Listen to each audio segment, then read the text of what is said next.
Smart Start Siaya Mwandu initiative. This program adopts a multi-sectoral approach that brings together stakeholders from the national and county governments, non-governmental organizations, faith-based institutions, and the private sector.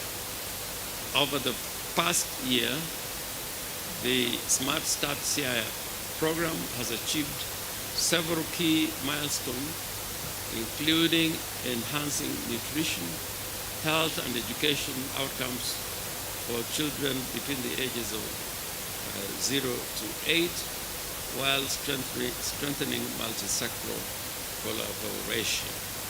Siaya County has proudly provided a model for replication of the program across several counties, especially within the Lake Region Economic Bloc, where Siaya is recognized as a key champion and lead in early childhood development and related initiatives. To further leverage on the positive impact of collaborations, the county government of Siaya joined counties and stakeholders at the 8th Devolution Conference held in Homa Bay, a platform that offered unfiltered opportunity for peer learning and exchange of best practices.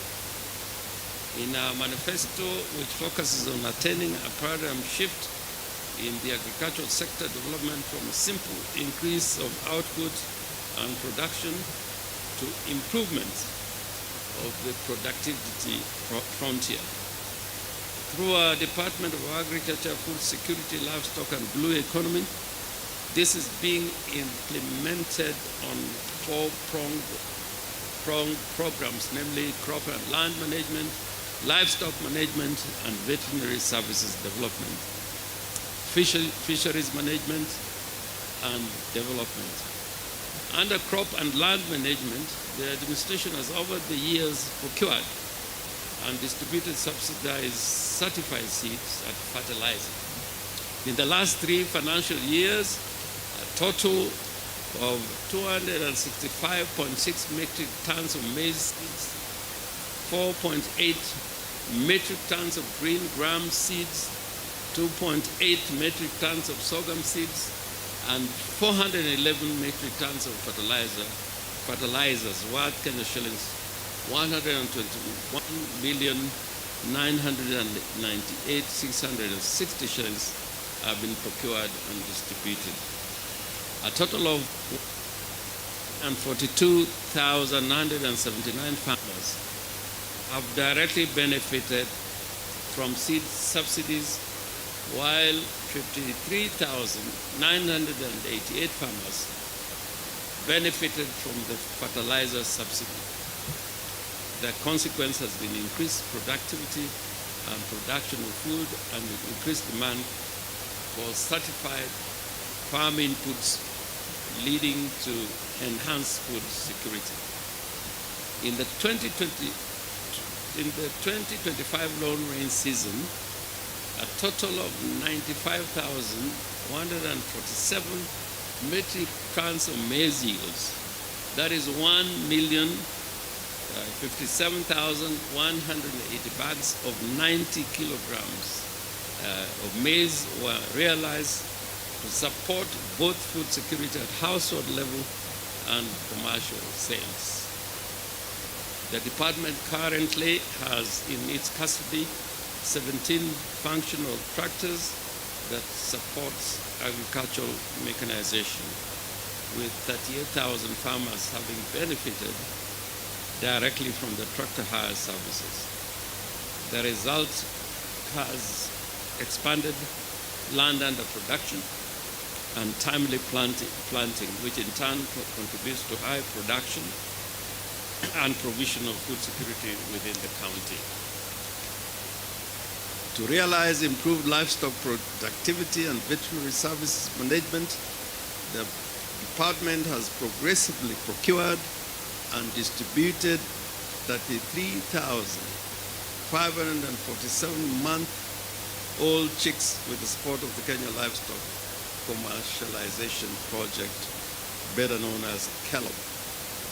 These have been distributed to beneficiaries in central Alego, Yala Township, West Game, Southeast Alego, West Uyoma, and North Uyoma, North Sakwa wards.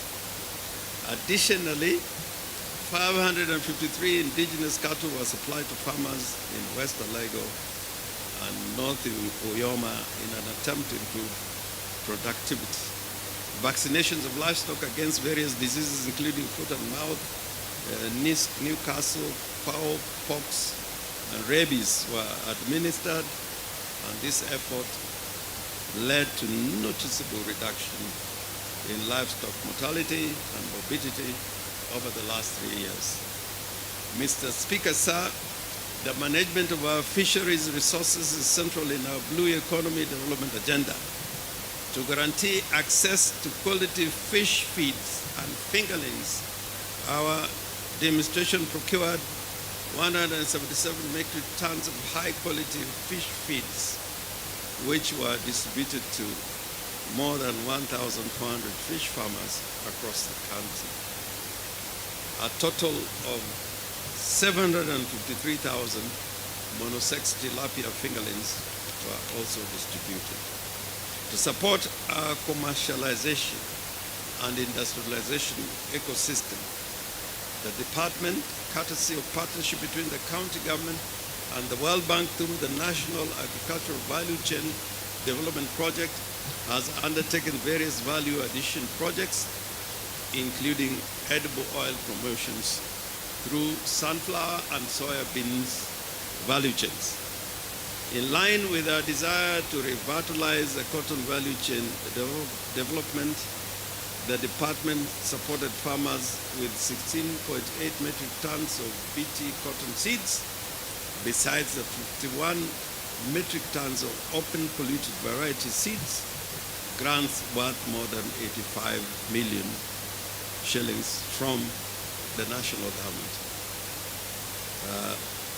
The operationalization of the Madian Cotton Ginnery in West Uyoma Ward that has received an allocation of Kenya shillings 37 million is key to investment game changer in the cotton industry and a steady step in the direction of industrialization. And we hope this is a first step with a modest budget to have a ginnery in Uyoma, and ask the members of the county assembly coming from those areas to supervise and look at this project that I think is going to be of critical importance in the agro sector, not only in the county, but more particularly in Rarieda. A significant stride of our administration has been the successful completion of the cereal rice mill plant at a cost of Kenya shillings 72 million, which includes construction of the rice mill building.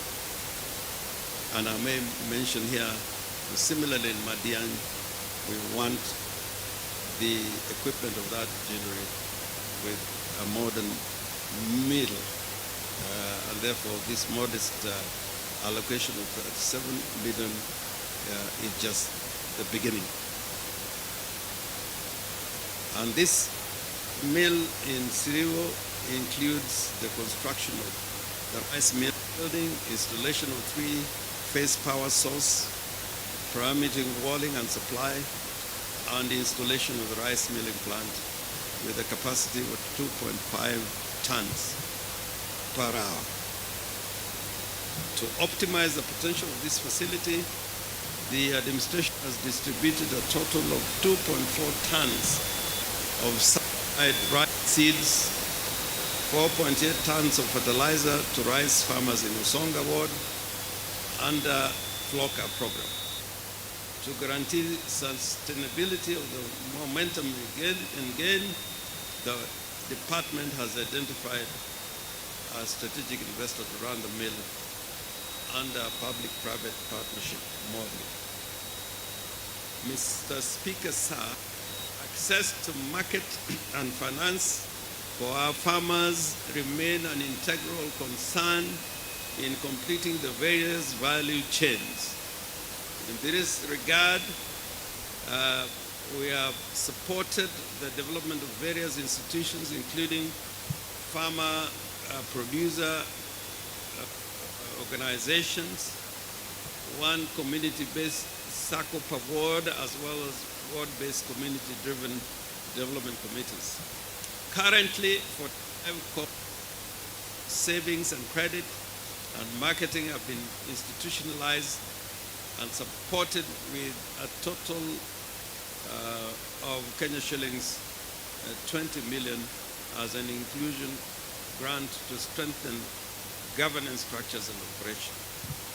The cooperatives will also be linked to access the Cooperative Development Fund as a revolving fund.